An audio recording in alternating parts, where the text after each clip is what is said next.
What lovely hips you have there. In all seriousness, these smell absolutely decadent. They've been out here drying in my lovely wooden bowl for a few weeks, and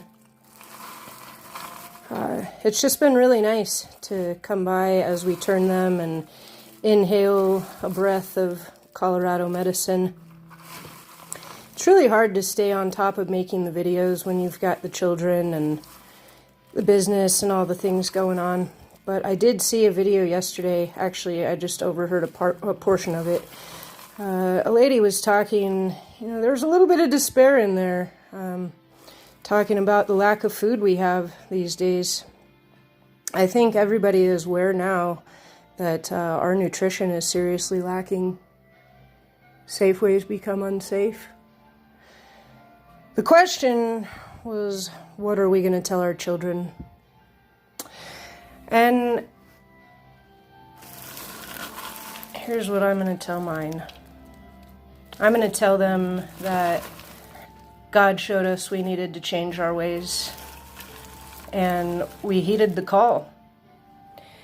And we made an agreement to be better stewards of the land and more grateful for the gifts that He has put in front of us in such abundance. Today, we're going to do a little video on these rose hips and show you how we process those to make yourself some cough syrup. At this point, guys and ladies, if you're not reclaiming your health, making medicine for your family, the time has come. We can't mess around anymore. They certainly haven't been.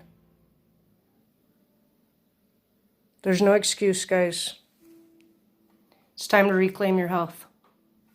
I'm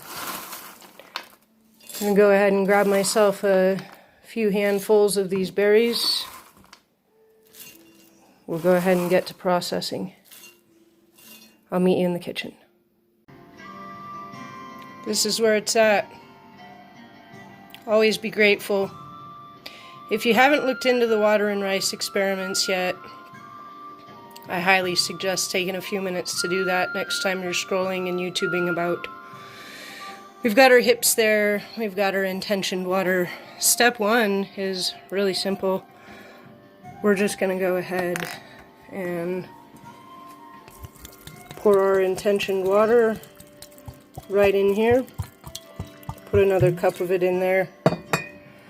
We've got some water in the bottom of our pot here. This is the only thing I use Tefal for any longer, speaking of unsafe.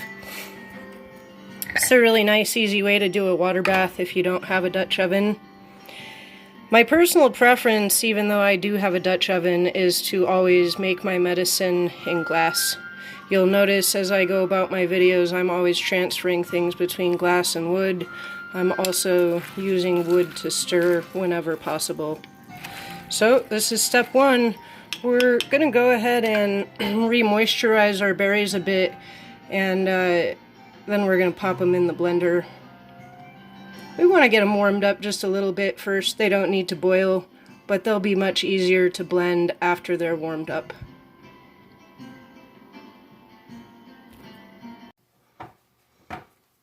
Alright, we're back here. Our berries are quite a bit mushier at this point, though. Make it much easier to get them blended up. We'll go ahead and pour those in the blender. I'm going to add a bit of marshmallow root powder. This is an unnecessary step, but I do it because calcium and protein that's easy for your body to assimilate is very, very important.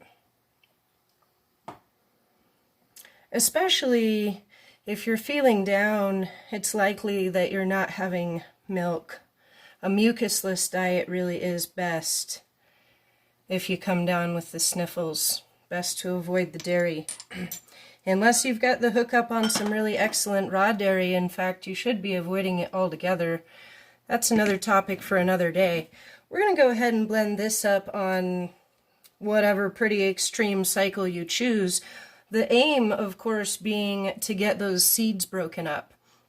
So the reason that I deviate a little bit from other recipes to make your rose hips is those flavonoids in the seeds are actually different than the flavonoids in the berries, and they're both highly useful. So we do want to retain a lot of that seed material. We want to get it broken up, opened up, so it seeps in really nicely.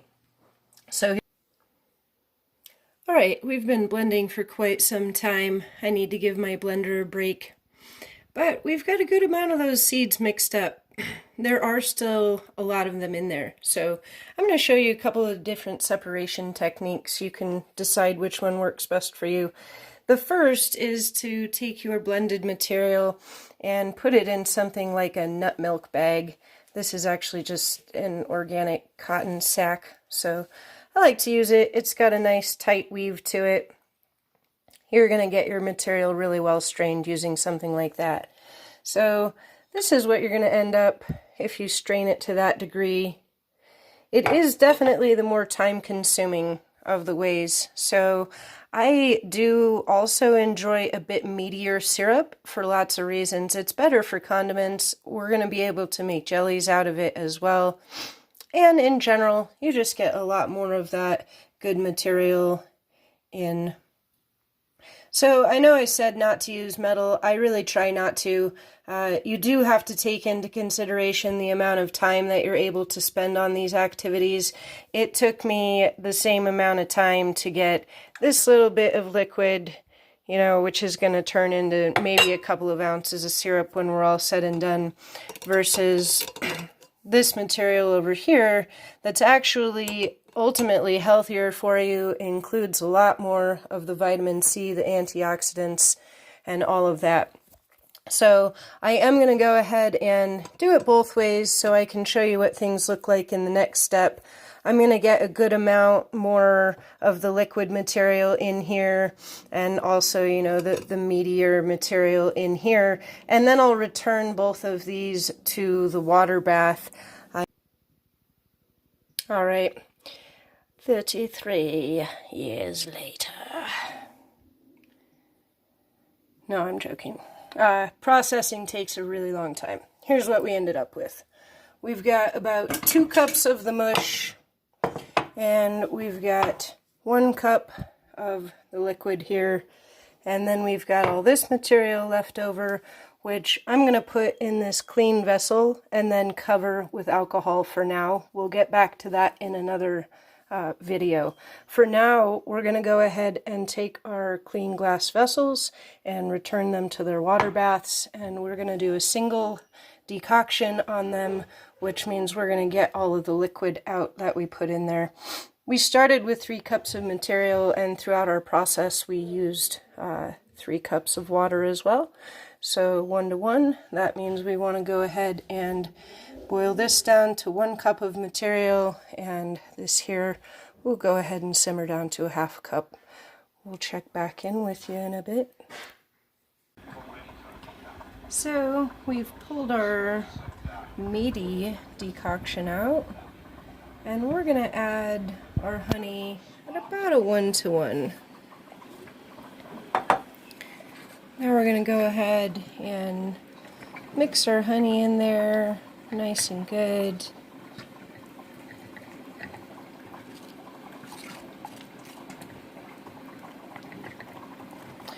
You're going to want to let this cool just a bit before you add your brandy. If you add your honey and your brandy too soon, it will kill all of the useful bacteria in your honey, and will also decrease the alcohol content of your brandy. So if you're trying to store this for long-term usage, you want to be sure you don't do that. We've cooled down adequately now. I like to add about a tablespoon per cup for preservation. Go ahead and give it a little extra here.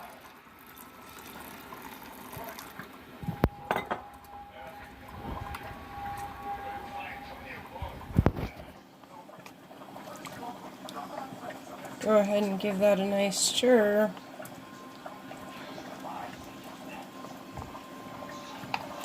And at this point, you're liquefied enough that you can go ahead and pour it into the glass vessel of your choosing. Alright, it's probably the most inconvenient time ever to finish this video, but we're going to go ahead and do it. Baby's hungry, Bubba's helping out, Daddy's over there cooking us some yummy, yummy dinner. Hi, love! Alright, so we finally got our rose hips decocted here to a half cup. We're going to go ahead and add in our honey. Bubba, would you grab that lid for me?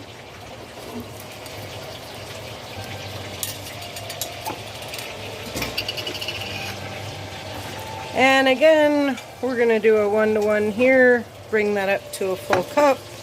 And we want a minimum, absolute minimum, guys. If you want any sort of shelf reliability whatsoever, you're going to want to go for a minimum 40% alcohol, 1 tablespoon per cup. I'm going to go a little heavy on this just to be sure. Alright, we've got our brandy poured in there. Alright, when all is said and done, we ended up with a 16-ounce jar of our jelly-like, more meatier syrup, and 8 ounces, which I put into 2 4-ounce jars here, of the actual more liquid syrup. I did include just a little photograph of me having some of the jam on some bread. I have boiled this tea and poured it into this cup. I'm going to go ahead and just put a couple of droppers in there.